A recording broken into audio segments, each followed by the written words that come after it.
going, guys? I'm back, I think. I'm not sure yet if I'm gonna go through with this. I have a bit more time now that I'm working from home. But thank you for sticking around. I see that most of you guys are still subscribed to me. And special thank you to all of you here that's still watching this video. And as my first recipe for my Project Resurrection, I'm gonna be sharing with you guys one dish that I've been eating a lot lately because I really love it.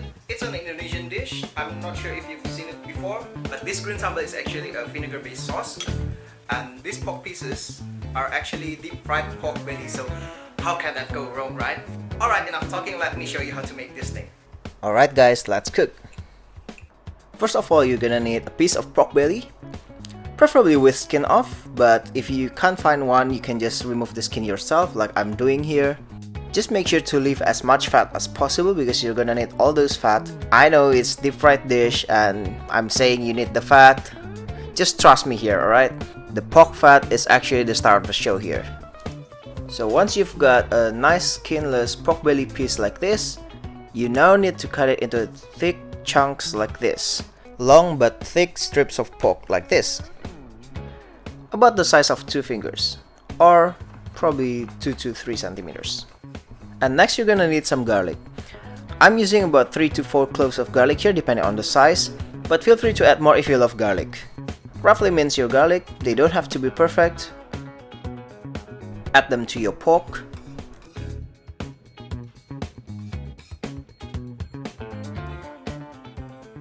Next you also need some coriander seeds. I'm using whole spice here because I have coffee grinder on hand, but you can absolutely skip this step and just use ground coriander seeds instead. And as usual, I'm gonna put the complete measurement to this recipe in the description box below.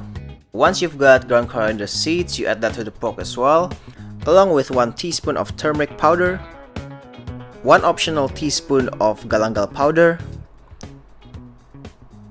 1.5 tablespoon of garlic powder. This one is pretty flexible, you can add or reduce based on how much you like garlic, followed by 1.5 to 2 teaspoons of salt. If you have digital scale on hand, that's gonna be about 10 grams. Then just give it a mix until everything's well combined and you make sure every single piece of the pork is well coated. Patches of bland pieces of pork are not welcome here. And we're gonna leave this to marinate for at least 4 hours. Of course, as usual, overnight works best. And what I like to do to save space in the fridge is just to transfer it into a tight box like this. This is also a chance to really redistribute the marinade so you get even coating. But yeah, all you have to do now is just wait and let it do its thing.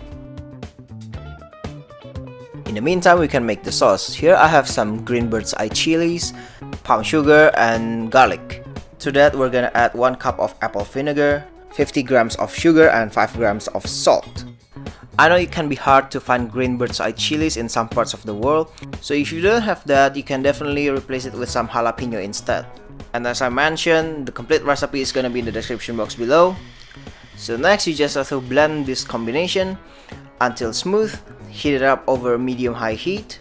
We're gonna bring it up to the boil just to dissolve all the sugar and salt together. And we also want to reduce it a little bit as to make it less runny.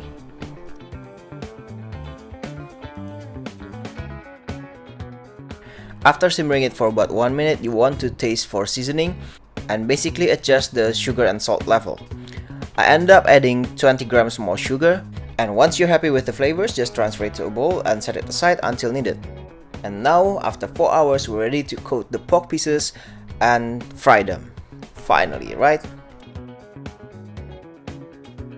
And to coat, we first start by adding 1 egg to the 1 kilo of pork.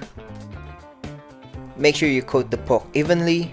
The egg is basically the binding agent for the coating, so you don't want any blank spots here. For the coating, we're gonna need 30 grams each of corn flour and plain flour. Doesn't have to be exact. To that, we're gonna add 5 grams of salt. Now this one, you need to be careful. And last but not least, a teaspoon of white pepper. Next, just add that mix directly onto the pork and mix them well until everything's well coated.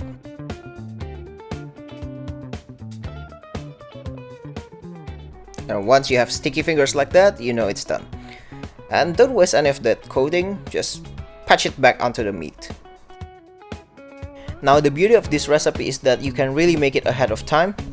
Once your pork is at this stage, you can transfer it back into the container and you can leave it in the fridge for up to 3 days or in the freezer for up to a month. And whenever you feel like eating deep fried pork, you can just whip it out and fry them up. And to fry them up, you just need to heat up some oil over medium-high heat and prepare a cooling rack on the side to rest your pork belly and let the excess oil drip once you're done frying. Once your oil is up to temperature, 180 degrees Celsius if you have thermometer, add the pork pieces gently into the oil and let them fry for about 3 to 4 minutes per side. And for those of you who don't have thermometer or can't be bothered to use it like me, just watch for the bubbles. As long as they start bubbling as soon as you add the pork in, your oil is good to go. From this point on, it's pretty easy. It's like cooking a steak. You just have to let it sit there for about 3 to 4 minutes, flip it once and let it sit for another 3 to 4 minutes and fry it for a further 1 to 2 minutes on either side just to look for colors. And once you're happy with the color, take them out of the oil and onto the cooling rack and let them rest for about 5 minutes before cutting. And now it's time for you to watch some fried food porn.